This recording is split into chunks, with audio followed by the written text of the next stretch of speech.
Assalamualaikum and konnichiwa minasan. Okay, video ni adalah tentang chapter yang ke-13. Tajuk dia adalah Kangjo. Okay, Kangjo ni membawa maksud perasaan.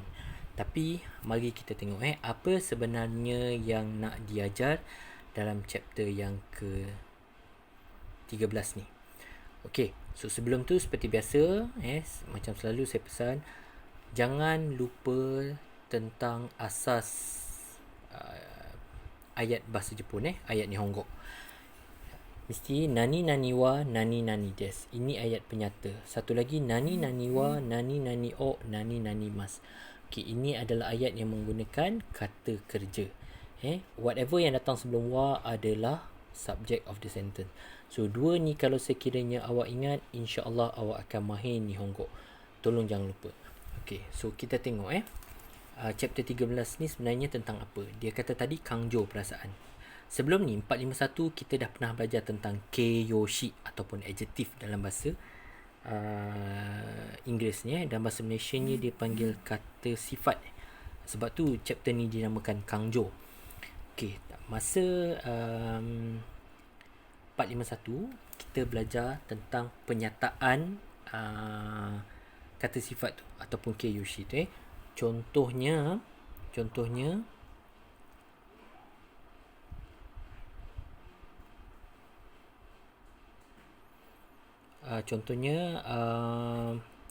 watashi no kuruma wa kirei desu. Okay, so watashi tu saya. Saya rasa ni semua orang tahu.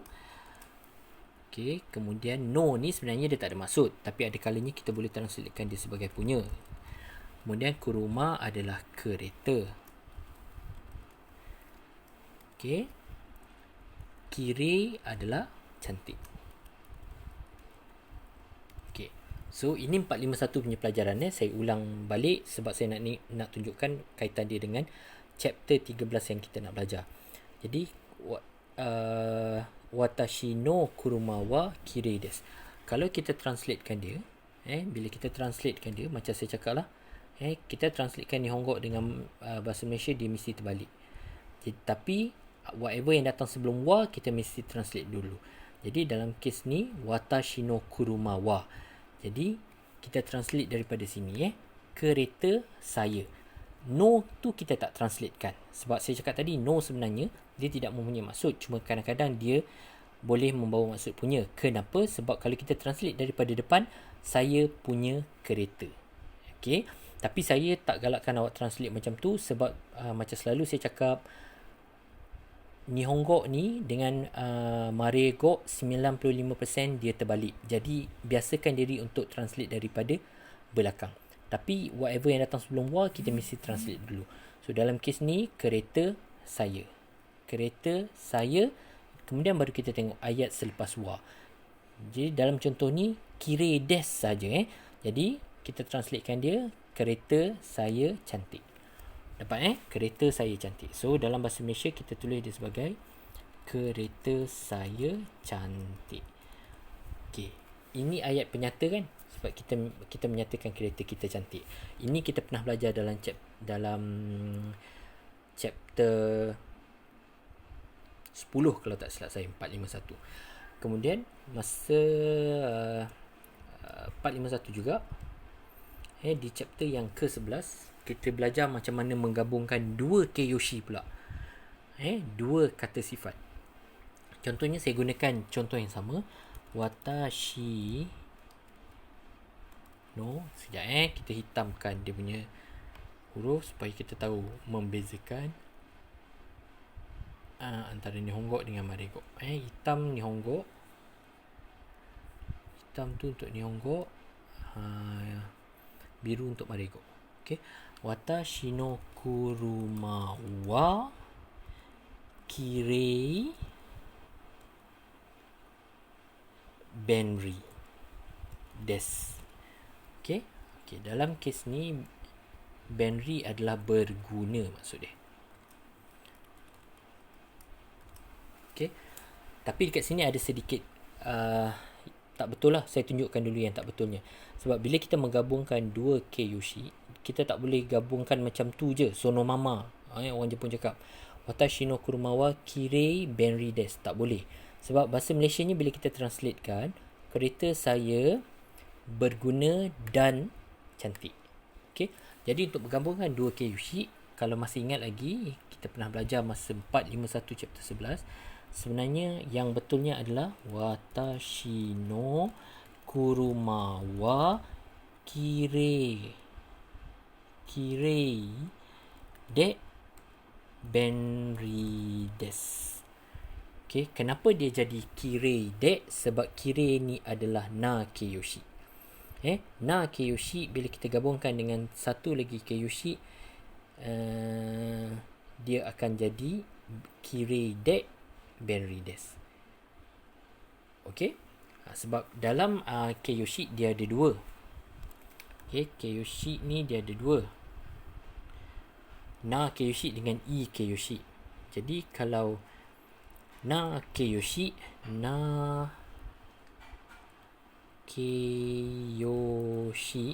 okay, bila kita gabungkan dia dua macam ni, dia akan jadi nani de. Okay, manakala kalau i keiyoshi pula, dia akan jadi nani kute. Kalau masih ingat, contoh saya bagi, contohnya yasashi. Kalau kita gabungkan dia dengan satu lagi keiyoshi, maka dia kena jadi yasashi kute. Kalau yang na keiyoshi ni tadi, macam contoh di atas tadi tu, kirei tu walaupun dia berakhir dengan i, tapi dia dalam kategori na keiyoshi. Jadi dia akan jadi kirei de. Okay, kejap. Kirei dia akan jadi kirei de. Okay, atau kalau benri pun sama. Benri dia akan jadi benri de. Macam tu. Okay, ini sebenarnya kita dah belajar 451. Tapi apa yang kita nak belajar dalam chapter 13 untuk 501 ni, sebenarnya saya gunakan contoh yang sama saja. Kita nak sebut tentang perkara yang dah lepas. Kita nak terangkan kereta yang kita pernah miliki. Macam ni tadi kan kita kata kereta kita cantik. Ayat tu adalah ayat penyata semasa. Kita tak tahu dia dah past tense ataupun tak past tense. Tapi apabila dia dah lepas, kereta tu kita pernah miliki satu ketika dulu, maka dia dah kena jadi past tense. Jadi watashi no kuruma wa kirei desu. Okay, ini ayat penyata sekarang, present tense. Jadi kalau sekiranya kereta ni kereta kita yang dulu, maka kirei desu tu dah tak boleh kirei desu. Dia kena jadi kirei dash tak. Okay, kirei dash tak. Tengok dekat sini, kirei dash tak. Kalau ayat penyata yang sekarang, kirei desu. Tapi apabila kalau kata kereta ni kita pernah miliki satu ketika dulu, kita nak cakap kereta tu cantik, watashi no kuruma wa kirei dash tak. Okay, kalau dalam bahasa Melayunya kita translatekan dia sebagai, sama je, kita translatekan dia akan jadi macam mana tau? Dia akan jadi macam tadi. Okay, kereta saya cantik. Kereta saya cantik. Dalam bahasa Melayu memang susah kita nak tengok benda tu past tense ataupun present tense. Tapi dalam Nihongo dia clearly nampak dekat sini. Apabila dia dah kata kirei dash tak, ini menunjukkan dia dah past tense. Kereta tu satu ketika dulu kita dah miliki. Okay. Alright. So bila kita menggabungkan dua keiyoshi. Okay, bila kita menggabungkan dua keiyoshi tapi dalam bentuk past tense. Contoh yang sama, sekejap, saya birukan dia dulu. Okay, Watashi no kuruma wa benri de. Itu takkan berubah. Sekejap. Contoh kita tadi. Kirei de benri deshita. Okay. So, dekat sini deshita ni telah menunjukkan yang dia past tense. So, dekat sini takkan berubah. Sama je dengan yang atas tadi. Kalau ingat lagi kat sini. Watashi no kuruma wa kirei de benri desu. Okay, itu ayat penyata sekarang. Tapi bila yang dah past tense, dia akan jadi macam ni. Watashi no kuruma wa kirei de benri deshita. Okay, tak perlu tunjuk yang depan ni deshita juga. Sebab dalam satu ayat tak boleh ada 2 kali des, tak boleh ada 2 kali deshita, kecuali 2 ayat yang bersambung. Yang itu kita akan belajar dalam chapter yang ke-15 nanti. Okey, ini kalau na keiyoshi. Seterusnya saya tunjukkan kalau contoh i keiyoshi. Kalau i keiyoshi, contoh i keiyoshi. Okey. Watashi no kita hitamkan dulu. Kita hitamkan dia dulu. Okey. Watashi no inaka wa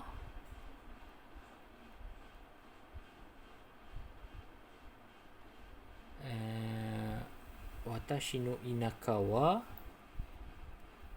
suzushi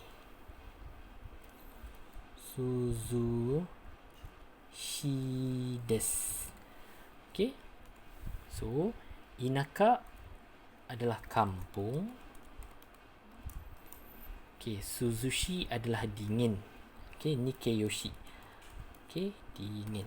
So, maksud ayat ni kalau kita translatekan dia ke bahasa Malaysia, okay, dia akan jadi kampung, bukan kanpung, kampung. So, dia akan jadi apa tau? Kampung saya dingin. Okay, kampung saya dingin. Okay, tapi ini ayat penyata semasa. Okay, kalau kita nak kata kampung kita, salah eja ni kampung. Kalau kita nak kata kampung kita satu ketika dulu dingin, tapi sekarang mungkin dah tak dingin. Jadi dalam Nihongo, kalau dalam bahasa Malaysia kita memang akan tetap cakap kampung saya dingin. Tapi kalau dalam bahasa Jepun, dia akan berubah. Okey, macam mana cara dia berubah? Dia akan jadi macam ni. Wah, okey, kita hitamkan dia sekejap. Okey, dia akan jadi watashi no inaka wa suzushi. Okey, perhatikan i satu lagi tu kita buang, kita gantikan dengan kata. Tapi kena ada des. Okey, sebab kalau ingat lagi saya cakap ayat Nihongo ada 2 bentuk yang umum yang general. Nani nani wa nani nani des atau nani nani wa nani nani mas. Okey, jadi walaupun di sini kita ubah dia daripada suzushi jadi suzushi kata untuk menunjukkan dia past tense, tapi dekat sini kita tetap akhirkan dia dengan des, tak perlu jadi deshita.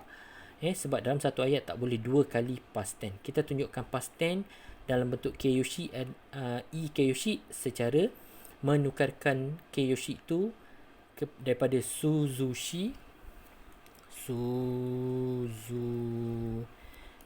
daripada suzushi ni menjadi suzushi kata. Okey, jadi sebenarnya di sini apa yang saya nak tunjukkan kalau sekiranya na keiyoshi, na keiyoshi untuk menukarkan dia menjadi past tense, kita tukar dekat belakang deshita, kirei deshita. Tapi kalau yang i keiyoshi, kita tak boleh deshitakan belakang. Sebaliknya keiyoshi tu sendiri, keiyoshi tu sendiri kita tukar dia jadi past tense dengan cara buang satu i, kemudian kita gantikan dengan kata. Suzushi kata desu. Watashi no inaka wa suzushi kata. Satu ketika dulu kampung saya dingin. Okay, jadi dalam Nihongo memang clearly kita boleh nampak dia bila dia jadi past tense. Okay, so itu sebenarnya apa yang kita nak belajar dalam chapter 13.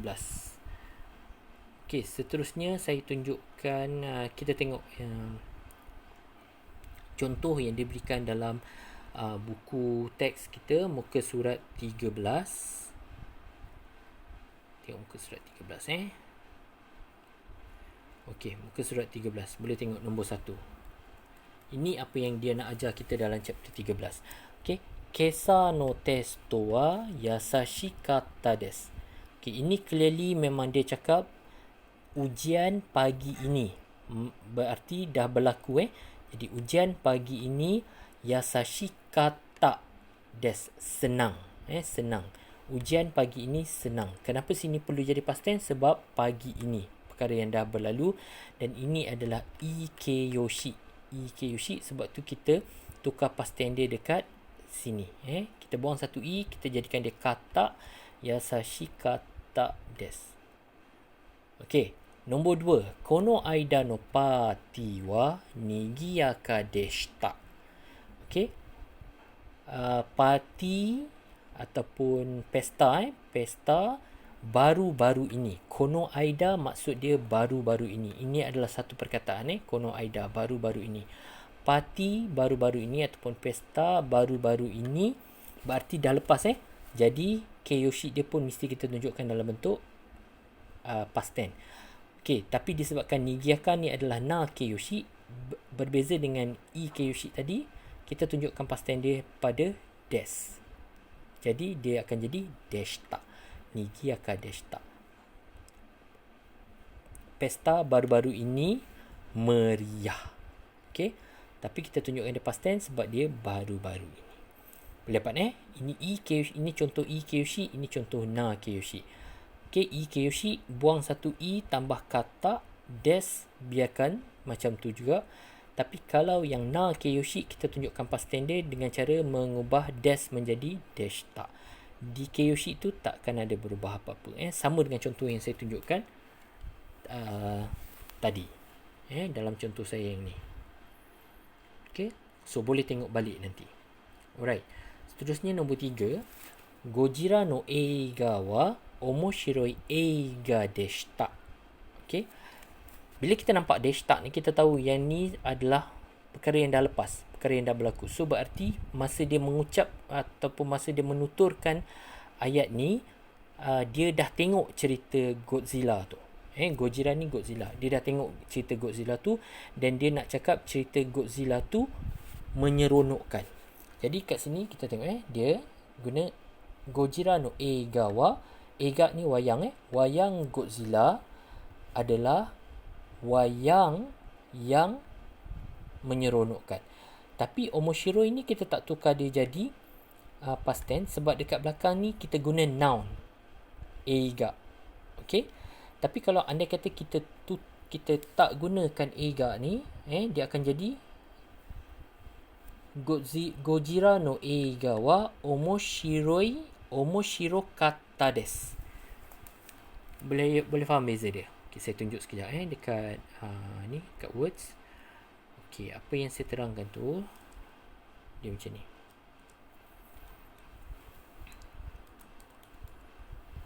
Kita hitamkan dia dulu.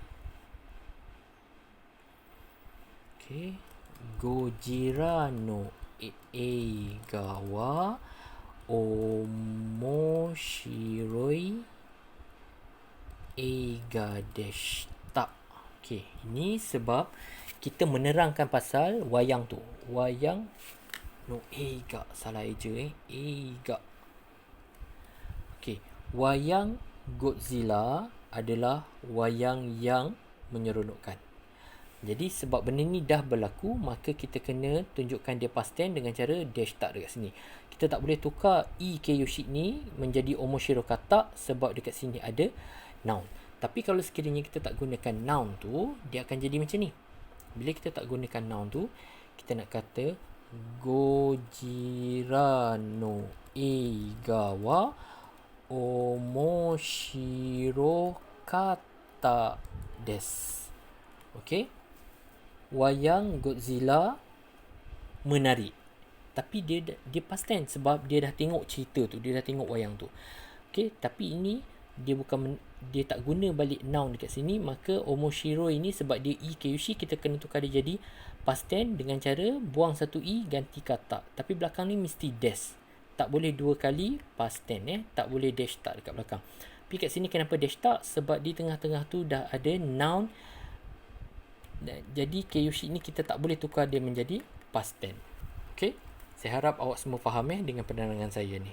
Okey, lastly kita tengok pada contoh yang keempat. Contoh keempat ni sebenarnya gabungan dua ayat. Sepatutnya contoh ni ditunjukkan pada chapter yang 15. Tapi tak apalah sebab dia nak tunjukkan pasal keiushi dekat sini. Okay, tapi nanti dalam chapter 15 saya akan terangkan dengan lebih detail lagi. Watashi wa chichi ni atarashi pasokon o moraimashita. Itu ayat yang pertama. Ayat yang kedua, watashi wa totemo ureshi desu. Totemo ureshikatta desu. Jadi bila kita gabungkan dua ayat ni, okey, watashi wa chichi ni atarashi pasokon o moraimashita kara totemo ureshikatta desu. Kita tak perlu ulang dua kali watashi wa lagi sekali sebab saya pernah cakap dalam Nihongo tak boleh dua kali wa. Jadi bila kita gabungkan dua ayat, satu watashi wa tu kita buang. So ini dia akan jadi watashi wa chichi ni atarashi pasokon o moraimashita kara totemo ureshikatta. Saya